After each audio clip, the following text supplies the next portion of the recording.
Hi, everybody. My name is Ellie Grossman, and I am a PhD candidate in the Developmental Psych department at the CUNY Grad Center. A little bit about me, my work centers around working with neurodivergent young adults to help them build adaptive skills for school and workplace success. And I'm really excited to talk to you all about task and time management for grad students with ADHD. I also have ADHD, so this topic really resonates with me. So before I keep going, I'm going to turn my video off. All right. So I'll first begin by chatting about time and task management more generally. So what is it and when do we need it? Then I'll transition to talking about strategies for and scheduling and making to-do lists, as well as managing short and long-term goals. And then we'll talk about some tips and tricks for staying on top of all that you need to do. After that, I'll touch on what I like to call us management. So we are grad students, but we are humans first. And I really believe that as grad students, we tend to be achievement oriented and we like to get our stuff done. And what this often means is that our work doesn't suffer, but we do. So I'll also be talking about the human side of things and how that factors into our ability to manage our time and ourselves. So time management often begins with establishing goals. And it really depends on, first, the kinds of goals that we set for ourselves. So SMART is a really helpful acronym to keep in mind. So our goals should be specific, measurable, achievable, relevant, and time-bound. So let's break each of those down. So first is setting specific goals. So a specific goal is one that's fleshed out with exactly what you want to do. And of course, you might not know every single thing that you want to do, but getting as specific as you can be really helpful, because if you don't know what it is you're trying to do, at least in a somewhat specific sense, it's that much harder to plan out how that's going to go. Second is creating measurable goals. So tasks often involve a series of mini goals that we can use to track our progress. So it can be really helpful to ask yourself questions like, what are the steps that you need to reach your goal? How will you know if you've reached your goal? And how will you know if you've actually made progress? Third is creating achievable goals. So I think that biting off more than you can chew is definitely a staple experience that any grad student is familiar with. And that's especially, I think, something that grad students with ADHD can resonate with. So it's super important for us to set goals that can get done within the time and tools we have without losing ourselves in the process. And fourth, it's really important to set relevant goals, meaning they're related to what you, or if you're working in a group, what your group wants to actually do. So I've highlighted these last three items because I think these points can be especially challenging for folks with ADHD. So conceptualizing the path forward, understanding what's doable with the resources at your disposal, and seeing the forest through the trees. And we'll definitely talk about techniques that you can use to help you with these aspects of goal setting in a little bit. And finally, for the last one, it's always good to set time-bound goals. And that means that every goal has a clear expiration date. So fun fact, side note, I actually also study creativity, and studies actually show that when we have parameters like a deadline, we're actually more innovative than when we don't. So giving yourselves boundaries like this will actually free you up rather than slow you down. So to accomplish these goals, we need to be able to manage our time in order to see them through. So this involves planning which tasks you do and when to do them. But let's be real, many of us have a really hard time managing time. For me, I know time management can feel really overwhelming. And this was really the case as I got deeper and deeper into my studies, and I had more on my plate. So on the screen are some challenges that I certainly face, you might face when it comes to managing your time. And I've highlighted the ones that are particularly hard for me, especially with my ADHD. So I have a tendency to get distracted. I get self-conscious, so I get worried when or if something isn't good enough, and I tend to aim for perfection more often than I should. Those nerves also cause me to avoid certain aspects of my work, or I get anxious because I know that I'm being avoidant and I've waited too long to start. And a lot of times this is caused by my executive functioning challenges, which don't actually give me that signal to start working on something until the 11th hour right before it's due. So some say that there are two major skills to conquering time management, or really your to-do list. So one is knowing your timing, which involves estimating how long tasks are going to take you against how much time you actually have to get them done. The second one is prioritizing your tasks. So that involves deciding which tasks you should do and when to do them. And I'm saying these all in a clean little slide, but we know that these are way easier said than done. So we're going to break each of these things down. So first, when we have a new task on our desk, we need to consider how long it's going to take us to complete it. So the tough part is that tasks tend to be made up of sneaky mini tasks. It's sort of what I was alluding to with mini goals. And the bigger the task or goal is, the more mini tasks there are going to be. So I know this is something that I massively struggle with. So I like to use tools to help me. And one of my favorites is a tool called Goblin Tools. This was actually recommended to me by a neurodivergent young adult that I work with. So Goblin Tools is a really cool website where you can enter in a goal, like write a dissertation, as you see on the screen, which has been very much on my mind this semester. And it'll generate subtasks for that goal. So that's something that you can see here. So I've clicked a little magic wand, that little blue icon on the right, and it's conceptualized all of these different subtasks that bigger one involves. And the cool thing about Goblin tasks is that you can actually keep going. So for example, that first subtask that was generated is choose a topic for your dissertation. And that's a pretty lofty goal in and of itself. So I can click on the magic wand next to that, and it'll generate even more subtasks for me. And I can keep going and getting as specific as I want to. Now, the more I click on these magic wands, the more tasks will be generated, and I might become overwhelmed with all the tasks that I see. So it's definitely a balance of not getting overwhelmed to the point of not being productive, but also recognizing that if a task includes a lot more mini tasks than you realized, it probably is a sign that you'll need more time than you initially thought to get it done. So that's why I actually like to tackle this step immediately. So I know for me, I'm always going to be avoidant in some part of the process. If I can prioritize this before I start being avoidant, I can at least understand what it is that I'm going to be avoiding. And it's more likely that I'll get started when I need to, and less likely that I'll be shocked with how much work it actually involves once I get going. So next, we need to figure out when these mini tasks are going to get done.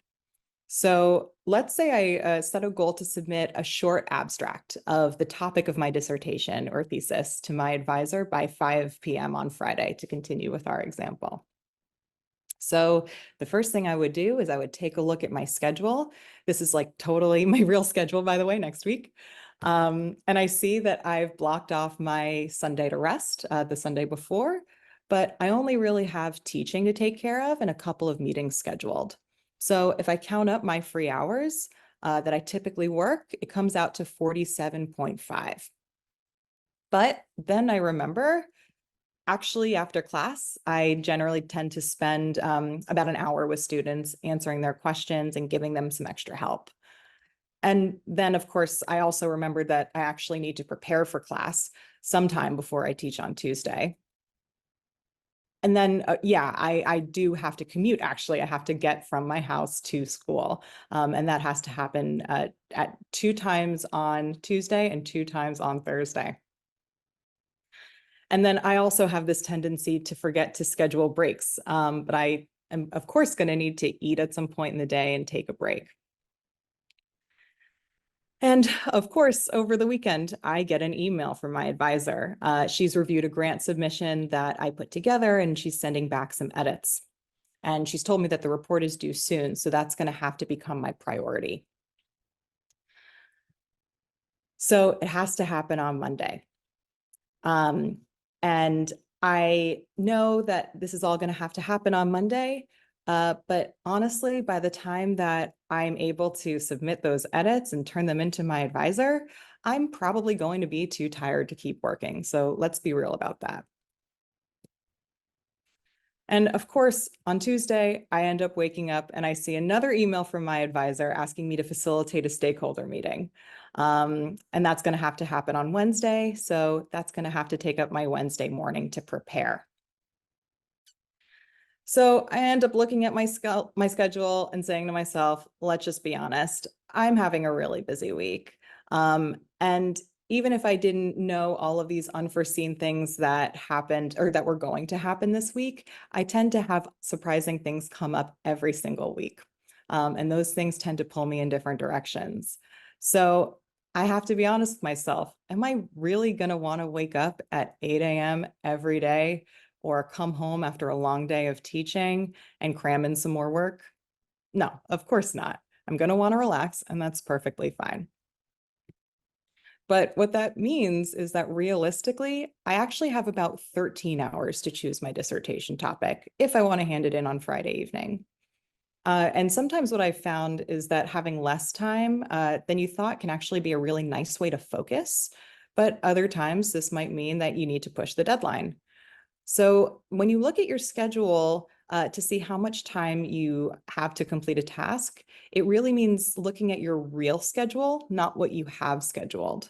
So it's important, just be honest with yourself, be honest about the bandwidth that you have, and things will get a whole lot easier. So I highly recommend choosing a method to keep track of your schedule. So here are some that I used or have used in the past. And you can click on the names of each of these to see more info about each one. But I strongly recommend finding one and just one to stick with. So keeping all your stuff in one place will make it easy for you in the long run to stay grounded, or easier. But I think almost more importantly, it helps you build trust with yourself. So you can say to yourself, I know that I wrote this down and I know where I can find it. So I tend to use Google Calendar, as you saw in my frenzied example, but here's an example of a tool called Clockify that I know folks who use, or know of folks that use Clockify. And I really like this tool because I like that you can organize your tasks and mark them as billable or not. And I think this is actually really important for graduate students who are often tasked with unpaid labor, but are also humans with bills to pay. So in addition to building out your schedule, it's really important to identify what helps you get stuff done. So we can use things like to-do lists, like Clockify, alarms or timers, color coding, this is totally my best friend, or voice recordings if we have ideas on the go that we don't want to forget. There are so many tools and techniques out there, but I highly recommend trying one, letting it breathe, try it out for a few days, see how it goes, adjust if necessary, or drop it and move on if it's not working for you. But I wanted to show you some that I like.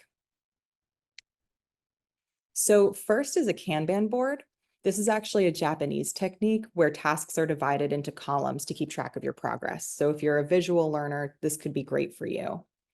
They're typically divided into 3 columns. So to do, in progress, and completed. And you can totally have different colors in all the columns. So you can make your to-do tasks red, your in progress tasks yellow, and your completed tasks green. But of course, it's totally up to you. So this is another technique called Eat the Frog. And this is something that I use every single day. It's pretty simple. Just start your day with the worst thing that you have to do. And it might sound not so pleasant, but I've found that I tend to have most energy in the mornings, especially after I've just taken my ADHD meds. And then I also just don't have the weight of the day fully settled on me yet, so it allows me to focus better. And this technique is far and away the thing that's helped me the most with managing my tasks on a daily basis. This is another technique called the chain method, which is great for us ADHDers who are motivated by rewards. I know that I am. So this measures tasks in 10-minute increments. So for every 10 minutes you work, you earn a link. If you stop working on a task before your 10 minutes are up, the chain falls apart. But once you've earned 4 links, so you've worked 40 minutes, you get to take a break. Now, if you're anything like me, you might think that 10 minutes seems like a really short amount of time to measure. But actually what we find is that building up motivation and confidence with little goals can help you accomplish a lot by building momentum. So maybe later, once the ball is rolling, you could bump it up to 20 minutes, you could bump it up to 30 minutes even, but definitely don't be afraid to start off small. So working for 4 10-minute increments is still working for a solid 40 minutes, which is a feat in and of itself. And finally, I really like to use Gantt charts to map out what needs to happen and when. So a Gantt chart really just involves a lot of the skills that we just discussed. So identifying what needs to get done and when, how long it's going to take, and if you're working with others, assigning people to different tasks. So here's an example of a Gantt chart that I created in Google Sheets for a workshop that I ran a couple of years ago. So let's break down what we're looking at. Up at the top, I've identified the goal of our group that we've all decided on to help us stay on track. At the top left, I've identified the members of our team who are going to work together. Along the top, I've mapped out our timeline, so we know how much time we have to achieve our goal. So in this case, we were working on our goal of creating a media campaign logo.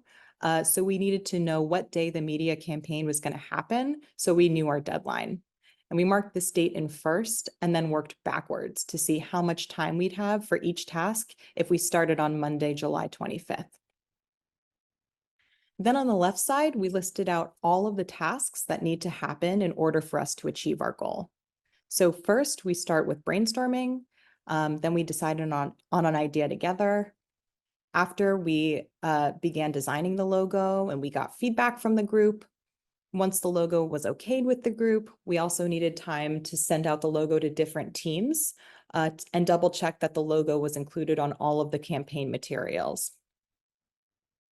And finally, I marked out how much time each task was going to take and who would be responsible for getting each of them done. So this helps us keep track with our timeline, but it also keeps who is doing what crystal clear. And what we found is that when we assign jobs ahead of time, A, we can make sure that everybody is doing a similar amount of work, but B, it also helps people feel prepared and respected by their collaborators.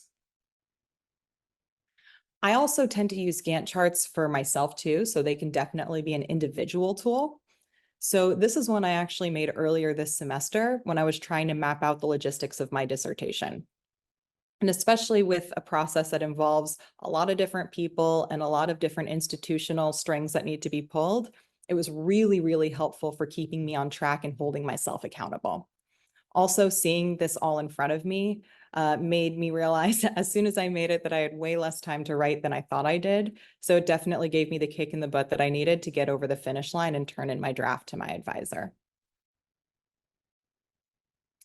So at this point, we've reviewed goal setting and time and task management. And of course, that's all well and great. But when you have ADHD, we also need to acknowledge our frenemy, which is procrastination. So let's break down procrastination with a video just for a few minutes. What goes on in the heads of procrastinators and why we are the way we are? Now, I had a hypothesis that the brains of procrastinators were actually different than the brains of other people. And to test this, I found an MRI lab that actually let me scan both my brain and the brain of a proven non-procrastinator. And so I could compare them. And I actually brought them here to show you today. And I want you to take a look carefully to see if you can notice a difference. And I know that if you're not a trained brain expert, it's not that obvious, but just take a look, okay? So here's the brain of a non-procrastinator. Now, Here's my brain.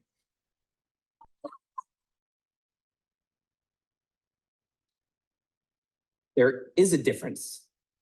Both brains have a rational decision maker in them, but the procrastinator's brain also has an instant gratification monkey. Now, what does this mean for the procrastinator? Well, it means everything's fine until this happens. So the rational decision maker will make the rational decision to do something productive, but the monkey doesn't like that plan. So he actually takes the wheel and he says, actually, let's read the entire Wikipedia page of the Nancy Kerrigan, Tanya Harding scandal, because I just remember that happened. Then we're going to go over to the fridge. We're going to see if there's anything new in there since 10 minutes ago. After that, we're going to go on a YouTube spiral that starts with videos of Richard Feynman talking about magnets and ends much, much later with us watching interviews with Justin Bieber's mom. All of that's going to take a while, so we're not going to really have room on the schedule for any work today. Sorry. Now, what is going on here? The instant gratification monkey does not seem like a guy you want behind the wheel. He lives entirely in the present moment. He has no memory of the past, no knowledge of the future, and he only cares about two things: easy and fun. Now, in the animal world, that works fine. If you're a dog and you spend your whole life doing nothing other than easy and fun things, you're a huge success.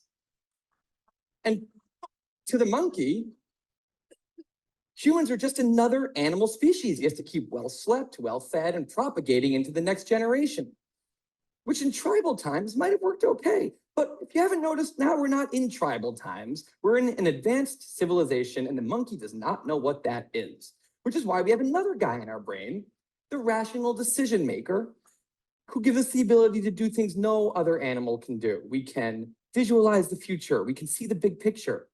We can make long-term plans. And he wants to take all of that into account. And he wants to just have us do whatever makes sense to be doing right now. Now, sometimes it makes sense to be doing things that are easy and fun, like when you're having dinner or going to bed or enjoying well-earned leisure time. That's why there's an overlap. Sometimes they agree. But other times, it makes much more sense to be doing things that are harder and less pleasant for the sake of the big picture. And that's when we have a conflict. And for the procrastinator, that conflict tends to end a certain way every time, leaving him spending a lot of time in this orange zone, an easy and fun place that's entirely out of the make sense circle. I call it the dark playground.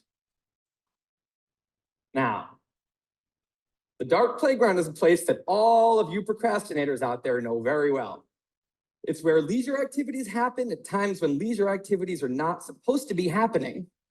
The fun you have in the dark playground isn't actually fun because it's completely unearned and the air is filled with guilt, dread, anxiety, self-hatred, all those good procrastinator feelings. And the question is, in this situation with the monkey behind the wheel, how does the procrastinator ever get himself over here to this blue zone? A less pleasant place, but where really important things happen.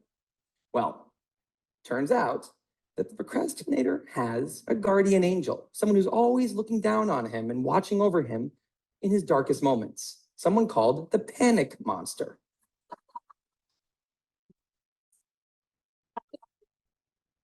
Now, the panic monster is dormant most of the time, but he suddenly wakes up anytime a deadline gets too close or there's danger of public embarrassment, a career disaster, or some other scary consequence. And importantly, he's the only thing that the monkey is.